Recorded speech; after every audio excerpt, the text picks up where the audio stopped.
আজ আমাদের বাড়ি ছিল লক্ষ্মী পুজো, আর মা সকাল থেকে সেটারই জোগাড় করছে। এদিকে মাকে একটু হেল্প করার জন্য আমি একটু লুচির আটা মেখে দিচ্ছি, আর কাকিমা করছে নাড়ু।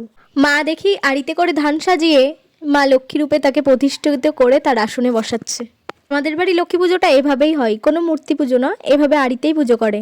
তারপরে ব্রাহ্মণ চলে আসলো পুজো করতে। আমরা এখানে অঞ্জলি টঞ্জলি দেওয়ার পরে মা পাঁচালি পড়তে শুরু করে দিয়েছে। বলো মাগো কৃপা করি কৃপা পেরো ফলে মত্তবাসী নরনারী দুঃখে সদা জলে শুনি লক্ষ্মী নারদের বলেন তখন ধনবাসী দুঃখ পায় পাপের কারণ লক্ষ্মীর উপর নারী সিজু পাঠানো মারতেতে আমারে ভুলেছে তারা পড়িয়া মোহেতে। এদিকে দেখি পুজো শেষ করে মা আমাদের জন্য প্রসাদ নিয়ে চলে এসছে। তারপরে দেখি ওই পাশ থেকে মেজো মাও আসছে প্রসাদ নিয়ে। প্রসাদ খাওয়া শেষ হতে না হতেই দেখি মা আবার আতপ চালের ভাত রান্না করেছে। আজকে আমাদের আতপ চালের ভাতই খেতে হয় সারাদিনে, তাই আমরা সবাই মিলে বসে বসে সেটাই খাচ্ছি।